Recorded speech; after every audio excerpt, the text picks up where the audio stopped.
Hello, my name is Melissa from Melissa's Struggling Walk with Jesus. This is a Sunday in September, on September 28th. I am using the Amplified Holy Bible and the Navigator's Bible reading plan to share the Word of God with you. And today I am going to be reading Matthew chapter 24. So Matthew chapter 24 starts out with the title is Signs of Christ's Return. And it says, Jesus left the temple area and was going on his way when his disciples came up to him to call his attention to the magnificent and massive buildings of the temple. Check out Mark chapter 13 and Luke chapter 21 verses 5 through 36. Verse 2, and he said to them, "Do you see all these things? I assure you and most solemnly say to you, not one stone here will be left on another, which will not be torn down." While Jesus was seated on the Mount of Olives, the disciples came to him privately and said, "Tell us, when will this destruction of the temple take place? And what will be the sign of your coming? And of the end, the completion, the consummation of the age?" Jesus answered, "Be careful that no one misleads you, deceiving you and leading you into error. For many will come in my name, misusing it and appropriating the strength of the name which belongs to me, saying, 'I am the Christ, the Messiah, the Anointed,' and they will mislead many. You will continually hear of wars and rumors of war. See that you are not frightened, for those things must take place, but that is not yet the end of the age. For nation will rise against nation, and kingdom against kingdom, and there will be famines and earthquakes in various places. But all these things are merely the beginning of birth pangs, of the intolerable anguish, and the time of unprecedented trouble. Then they will hand you over to endure tribulation, and will put you to death, and you will be hated by all nations because of my name. At that time many will be offended and repelled by their association with me, and will fall away from the one whom they should trust, and will betray one another, handing over believers to the persecutors, and will hate one another. Many false prophets will appear and mislead many. Because lawlessness is increased, the love of most people will grow cold.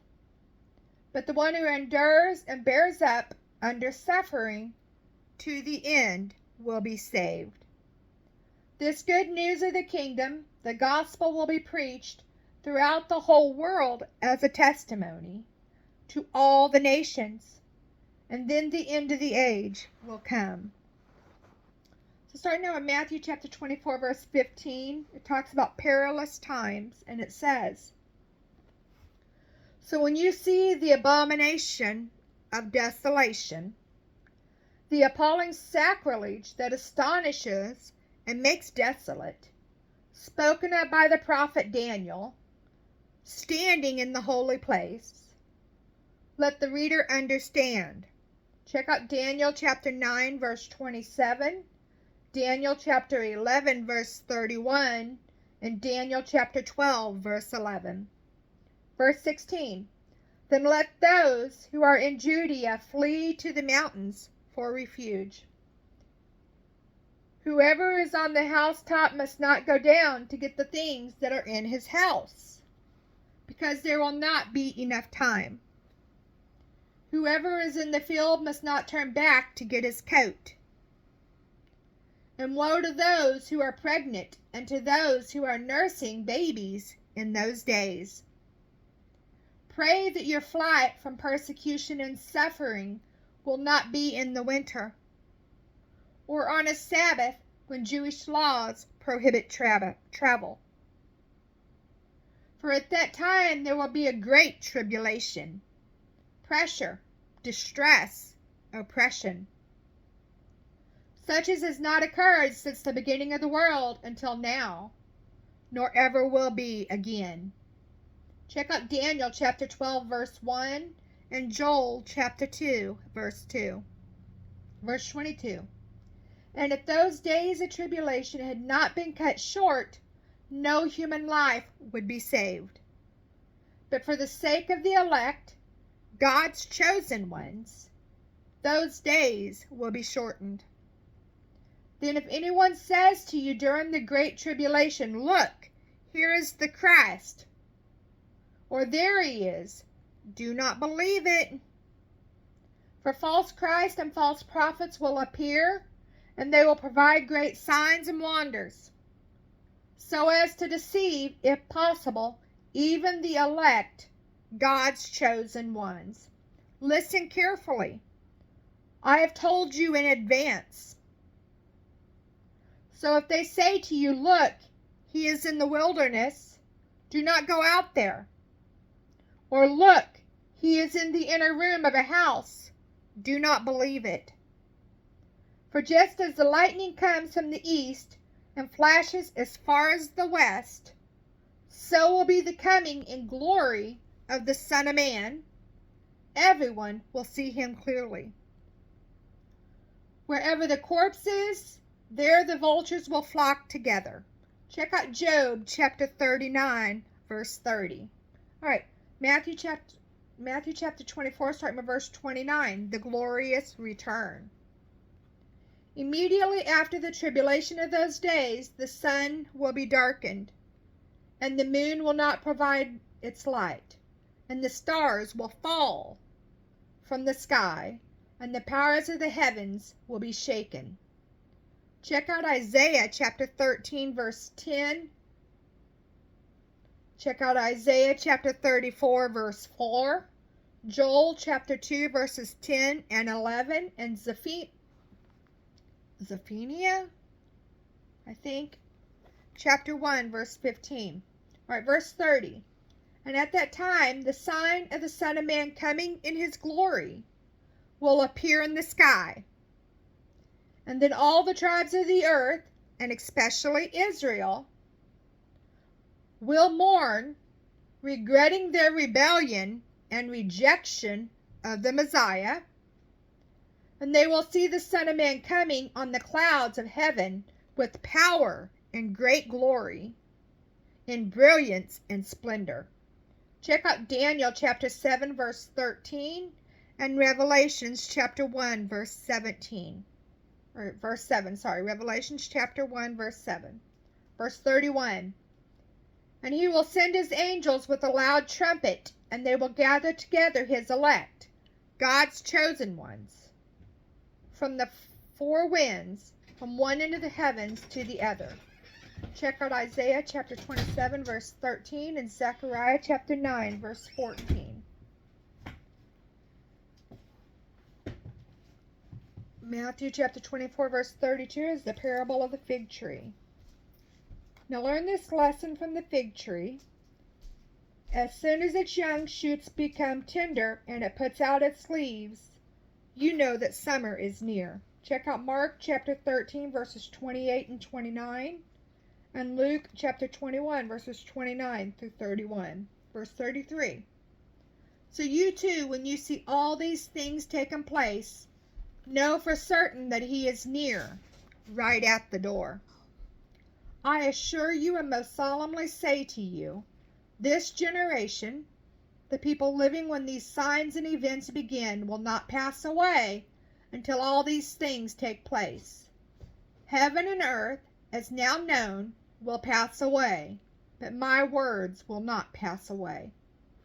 But of that exact day and hour no one knows, not even the angels of heaven, nor the Son in his humanity, but the Father alone. For the coming of the Son of Man, the Messiah, will be just like the days of Noah. For as in those days before the flood, they were eating and drinking, marrying and given in marriage, until the very day when Noah entered the ark. and they did not know or understand until the flood came and swept them all away. So will the coming of the Son of Man be. Unexpected judgment. Check out Genesis chapter 6, verses 5 through 8, and Genesis chapter 7, verses 6 through 24. Verse 40. And at that time 2 men will be in the field. One will be taken for judgment, and one will be left. 2 women will be grinding at the mill. One will be taken for judgment, and one will be left. All right, so start with Matthew chapter 24, verse 42. It says, be ready for his coming. So be alert, give strict attention, be cautious and acting in faith. For you do not know which day, whether near or far, your Lord is coming. But understand this, if the head of the house had known what time of the night the thief was coming, he would have been on the alert and would not have allowed his house to be broken into. Check out Luke chapter 12, verses 39 and 40. Verse 44. Therefore, you who follow me must also be ready, because the Son of Man is coming at an hour when you do not expect him. Who then is the faithful and wise servant whom his master has put in charge of his household, to give the others in the house their food and supplies at the proper time? Check out Luke chapter 12, verses 42 to 46. Verse 46. Blessed is that faithful servant when his master returns and finds him doing so. I assure you and most solemnly say to you that he will put him in charge of all his possessions. But if that servant is evil and says in his heart, my master is taking his time, he will not return for a long while, and begins to beat his fellow servants and to eat and drink with drunkards. The master of that servant will come on a day when he does not expect him, and at an hour of which he is not aware, and will cut him in two and put him with the hypocrites. In that place there will be weeping over sorrow and pain, and grinding of teeth over distress and anger. That is all in Matthew chapter 24. I'll go back and read to you the extra I have.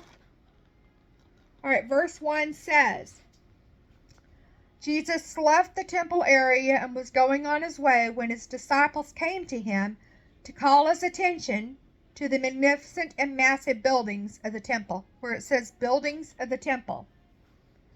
The massive size and polished surfaces of the fitted stones that formed the temple structure created a magnificent sight. Check out Luke chapter 21, verse 5.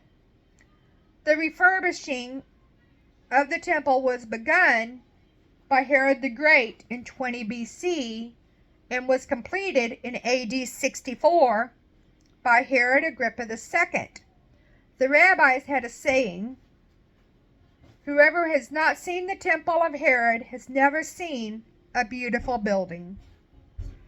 As quoted from the Talmud, they also said that Herod built it of yellow, white, and perhaps blue marble, and that he intended to cover it with gold. But the rabbis advised him not to, because it was beautiful just as it was, looking like the waves of the sea. All right, verse 15 says, so when you see the abomination of desolation, the appalling sacrilege that astonishes and makes desolate, spoken of by the prophet Daniel, standing in the holy place, let the reader understand, where it says abomination of desolation in that verse. For example, the Antichrist. Check out 2 Thessalonians chapter 2, verse 4.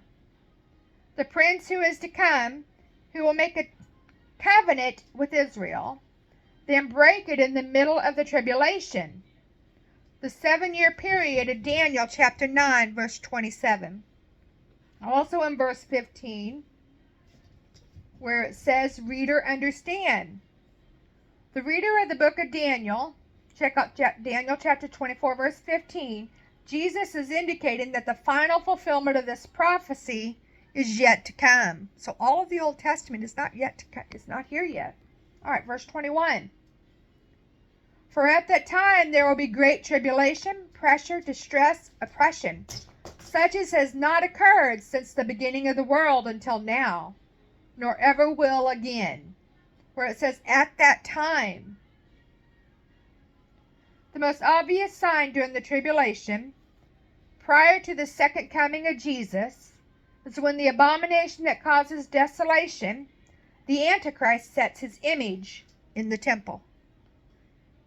All right, verse 28 says, immediately after the tribulation of those days, the sun will be darkened, and the moon will not provide its light, and the stars will fall from the sky, and the powers of the heavens will be shaken.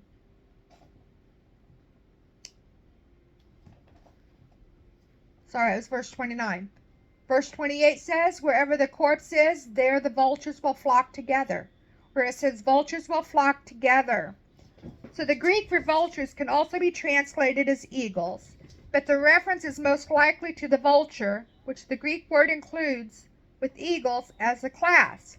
The meaning of this much discussed verse is either that the corpse represents the returning Christ, whose appearance will attract the attention of the entire world, that is, the vultures, or that the corrupt world is the corpse about to be judged by the returning Christ.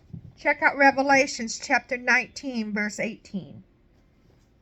All right, verse 33 says, so you too, when you see all these things taking place, know for certain that he is near, right at the door. Where it says these things. For example, false Christ. There's wars, there's famines and earthquakes.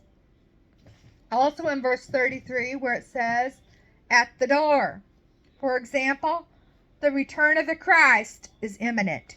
All right, verse 40 says, at that time 2 men will be in the field, one will be taken for judgment and one will be left. Where it says taken. This is not the removal of the church described in 1 Thessalonians chapter 4 verses 13 through 18 and Revelations chapter 3 verse 10. The one taken is taken for judgment, just as the wicked were taken by the flood in Noah's days. The one left is left to enter the kingdom that Christ will establish.